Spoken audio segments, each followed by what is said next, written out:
So what we are going to do now is we are going to do a Steel characterization one-pager.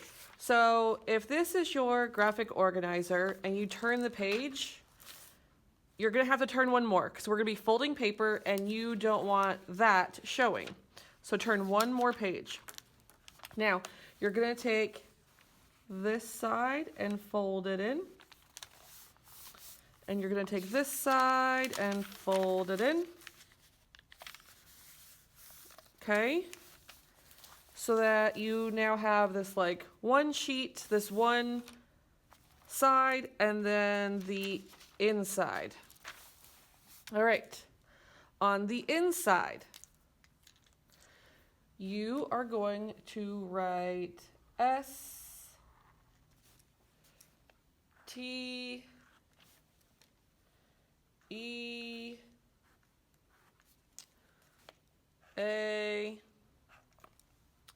and then we're going to have L on the outside. L for steel. So, what was the S? The S was speech.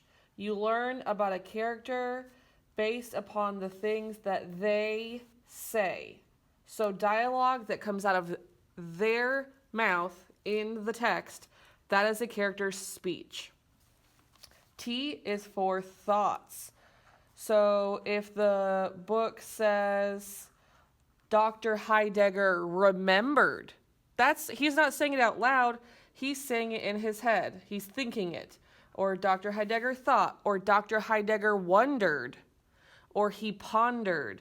So any words that indicate that the thought is happening in his head and it's not something that he's saying out loud, that is a thought. E is effect on others. So this is what other people think about them, or what other people say about them, how other people react to them.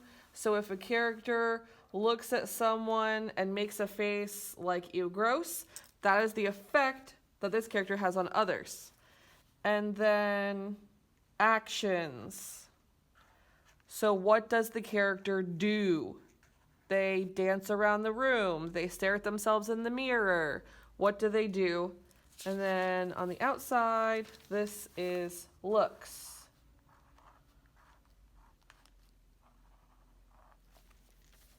Okay, so what you're going to do is on the outside of this paper, you are going to, somewhere on this side, you are going to write the name. You're going to treat this like it's one sheet of paper, even though there's a line down the middle. You're going to write the name of the character. So you could write Dr. Heidegger, or Widow Wycherley, or Mr. Gascoigne, whoever it is that you choose. And then you are actually going to draw a picture of that person based on the examples from the book. So if you do a tiny little face that's not, it's not really going to tell me anything. So do a nice big face, or if you have art skills and you can draw the whole body with their clothes and everything, that's fine. But so draw from the book. Here's my tip if you are not an excellent artist. If you have a lot of art skills, you can just draw and I will be able to see what you are including from the book. Obviously, I've read it. Or if you do not have great art skills, such as myself, then you may want to, if you're going to draw the face,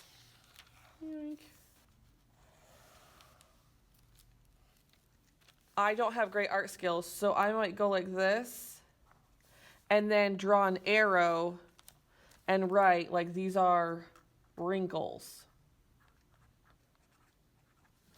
Because they're old people, but I don't have the skills to draw real wrinkles, so I just have to let Ms. Dolan know, in case you can't tell what my art skills are, these are wrinkles. So if you have to do that, that's totally fine. You are not including things that you are guessing about or that you think would be cool. You are creating their looks based on text evidence. So only things that are mentioned in the text.